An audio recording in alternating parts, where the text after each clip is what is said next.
Ini adalah seorang ibu yang baru saja menikah. Jadi dia tuh cemas. Katanya kalau di keluarganya tuh pernah kemarin operasi kista.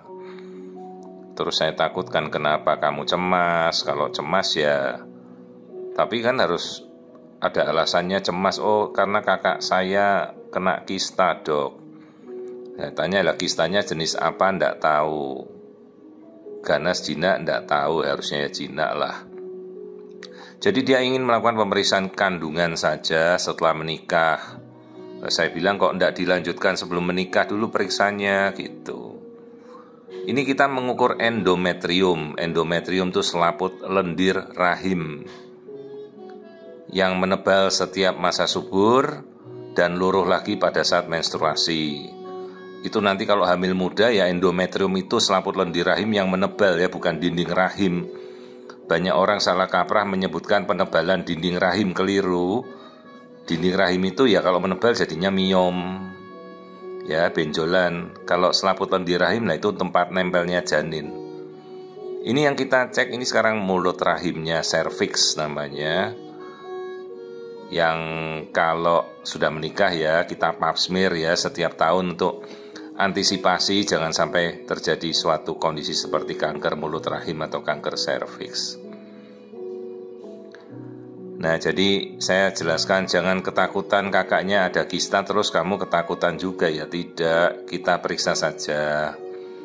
Nah, ini kita lihat bentuk rahim ya, bentuk rahimnya normal, arah rahimnya retrofleksi ke belakang. Jadi rahim perempuan itu diciptakan Tuhan ada yang ke depan, antifleksi, dan ke belakang, retrofleksi. Semua normal kok, nggak ada masalah.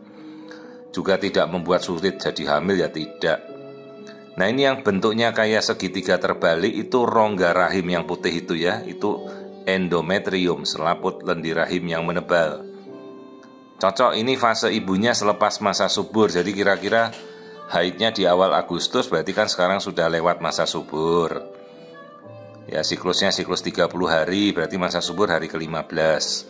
Ini kita lihat, bentuk rahimnya bagus, tidak ada polip, tidak ada miom. Itu yang putih itu adalah endometrium setelah masa ovulasi. Ya, mudah-mudahan siapa tahu langsung hamil kan, begitu lihat kali ini.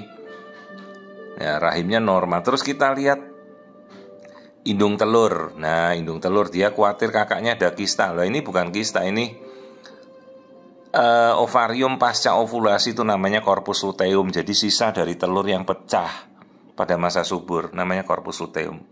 Ini menunjukkan si ibunya sedang subur-suburnya, ya. Nah, ukuran ovarium itu kira-kira seukuran buah rambutan lah. Nah, ini kita ukur nih, ovarium kanannya pasca ovulasi 2,7 kali 1,7 cm normal. Tidak ada kista pada sisi ovarium kanan. Nah, lihat itu aliran darah pada area corpus luteum bagus sekali. Ya, ini ovarium normal dengan aliran darah normal. Jadi khas seorang ibu yang masih subur banget ya pada masa reproduktif aktif. Ini ovarium kiri, lihat itu telur-telurnya yang hitam-hitam kecil. Nah, itu cadangan telur untuk siklus-siklus berikutnya. Ukuran ovarium 3,2 kali 1,8 ya. Jadi ovarium atau indung telur. Kalau isinya namanya ovum atau telur. Inti sel telur namanya oocyte, itu yang harus pecah ovulasi terus dibuahi. Ini saya lagi ngukur aliran darah di ovarium pasca masa subur. Gitu, tidak ada masalah, bagus kok.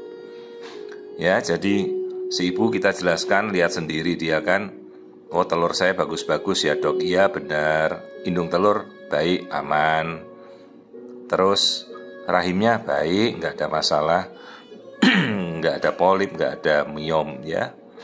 Nah, ini saya lagi melihat kembali aliran darah indung telur si ibu sisi kanannya ya. Nah, ini aliran darahnya pasca ovulasi bagus sekali ini. Hampir seluruh aliran darahnya dikelilingi pembuluh darah ini. Ya, ibunya sedang subur-suburnya. Tapi nggak tahu dia sudah rencana mau hamil apa belum. Ya, kalau kita berkesempatan kita melakukan pemeriksaan ginekologi itu sebenarnya pranikah lah. ya itu lebih baik, kan bisa USG abdomen kalau bagi yang belum menikah untuk periksa pranikah.